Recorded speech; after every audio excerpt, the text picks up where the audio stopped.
کہ میں ایک انڈیویجول ہوں، لیکن میرے گرد میرے گھر بار والے ہیں، رشتہ دار ہیں، خاندان ہے، قوم ہے، ملک ہے، یہ پھر اس کے بہت سے دائرے بنتے چلے جائیں گے، مال ہے، اسباب ہیں دنیاوی، یہ تمام چیزیں، لیکن ایک ہے میں اپنی ذاتی حیثیت میں، آپ اپنی ذاتی حیثیت میں، ایک فرد نوع بشر اپنی ذاتی حیثیت میں۔ اس فرد نوع بشر کی دو یوں سمجھیے کہ ایسپیکٹس ہیں شخصیت کے، ایک کچھ احوال، کچھ حالات ہیں جو اس پر وارد ہوتے ہیں، کبھی کوئی بیماری آ گئی، کبھی کسی حادثے میں جو ہے وہ زخمی ہو گیا، کبھی کوئی نقصان پہنچ گیا کسی اعتبار سے، کسی نے اسے کوئی نقصان پہنچا دیا، تکلیف پہنچا دی، یہ ہے جو اس پر وارد ہو رہا آ رہا ہے۔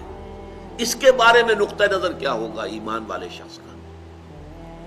ایک ہے کہ مجھ سے صادر ہو رہے افعال، اعمال، میرا ہاتھ ہے کچھ کر رہا ہے، میرے پاؤں ہیں میں مجھے لے کر چل رہے ہیں، میری آنکھیں ہیں وہ دیکھ رہی ہیں، تو میرے جو یہ اعمال ہیں اس کے لیے پھر میں اسکیم بناتا ہوں، بڑے پلاننگ کرتا ہوں، نقشے میرے ہوتے ہیں، میری امنگیں ہیں، میری تمنائیں ہیں، میری آرزوئیں ہیں، میری ایمبیشنز ہیں، اس کے لیے میں بھاگ دوڑ کرتا ہوں۔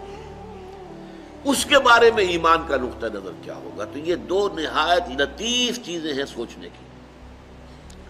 پہلی بات جو انسان پر وارد ہوتا ہے، اب وارد ہونے والی باتوں کے اندر بھی یوں سمجھیے کہ دو قسم کے حالات وارد ہوتے ہیں۔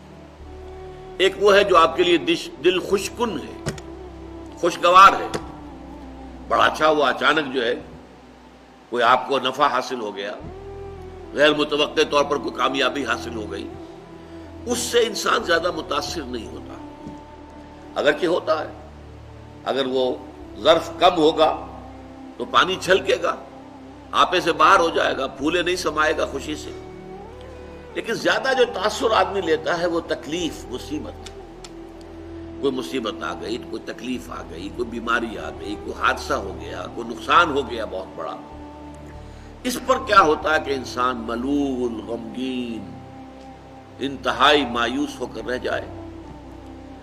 پھر یہ کہ جس ذریعے سے وہ آئی ہے، فلاں شخص نے یہ کر دیا، اس کے خلاف دشمنی، نفرت، کینہ، کدورت وہ پیدا ہو جائے۔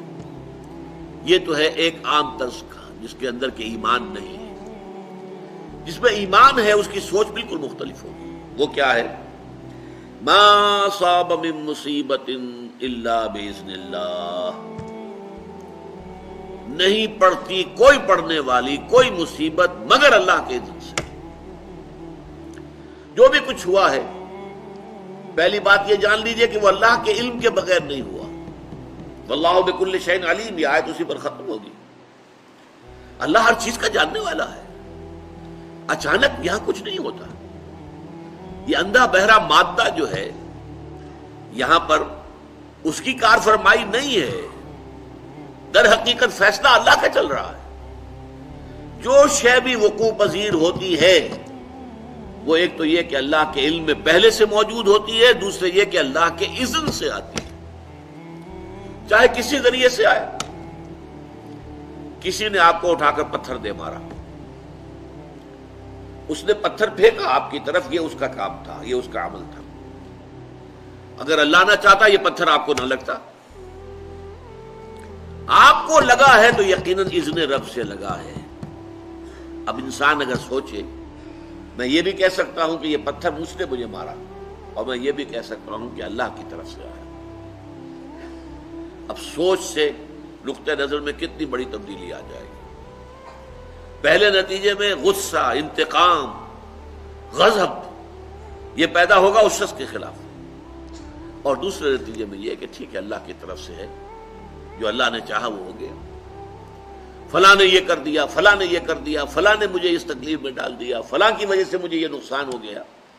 ان سارے سے برو کشیر سے پیچا کہ ہست و بود مرا، کہ اقدہا کے مقام رضا کشود مرا۔ اللہ کی طرف سے آئی ہے، میں راضی ہوں، میں مطمئن ہوں، میرے رب کی طرف سے ہے، جو کچھ ہے من جانب اللہ ہے۔